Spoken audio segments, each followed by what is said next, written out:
Bonjour, aujourd'hui mon histoire s'intitule « L'orgueil du bandit ».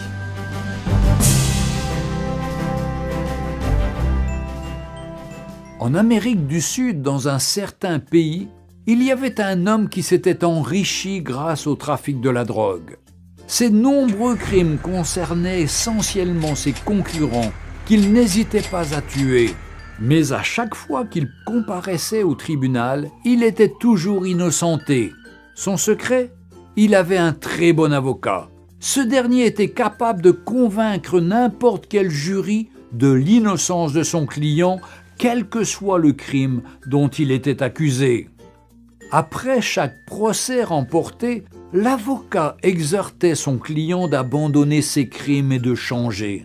Ce dernier rétorquait « Je te paie pour me défendre, pas pour me conseiller ». Un jour, il fit tuer un homme qui courtisait sa femme. La punition pour ce crime était la réclusion à perpétuité ou la condamnation à mort. Lorsque l'affaire fut appelée devant la cour, il appela son avocat qui, une fois de plus, convaincut le jury de l'innocence de son client.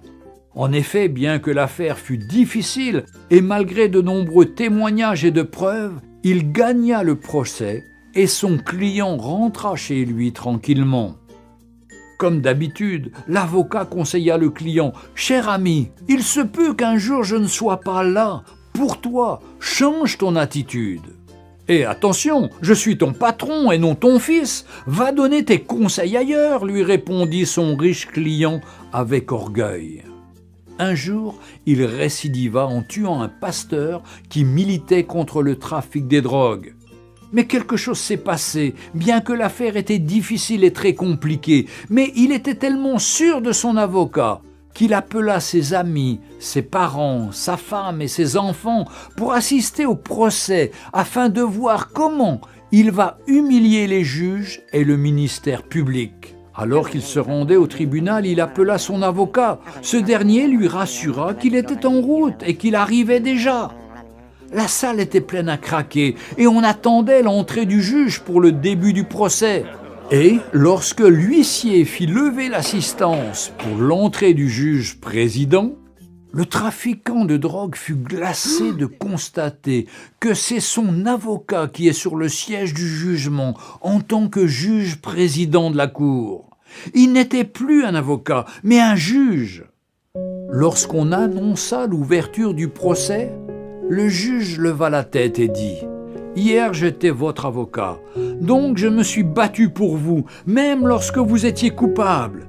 Mais aujourd'hui, je suis un juge et mon jugement doit être équitable. » Les larmes aux yeux, l'homme riche supplia le juge, mais celui-ci lui répondit « Tu as eu ta chance lorsque je te donnais des conseils, mais tu ne m'as jamais écouté et tu n'as jamais changé de vie.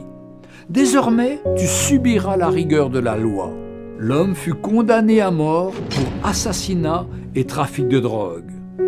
Chers amis, toi qui pratiques le péché, le mensonge, l'hypocrisie, la fornication, les meurtres, l'animosité, les querelles, l'occultisme, l'alcoolisme, etc., etc., aujourd'hui, Jésus-Christ est ton avocat auprès du Père. Il te conseille de changer, de te repentir, de te convertir avant qu'il ne soit trop tard et que tu rejettes sa voix. Mais un jour, il reviendra comme un juge et rendra à chacun selon ses œuvres. Il te dira « Hier j'étais ton sauveur, mais maintenant je suis ton juge. » Aujourd'hui, Jésus-Christ est notre avocat et rédempteur, mais le jour viendra où il jugera chacun équitablement. Jésus-Christ revient bientôt. Retrouvez Un jour une histoire sur www.365histoire.com.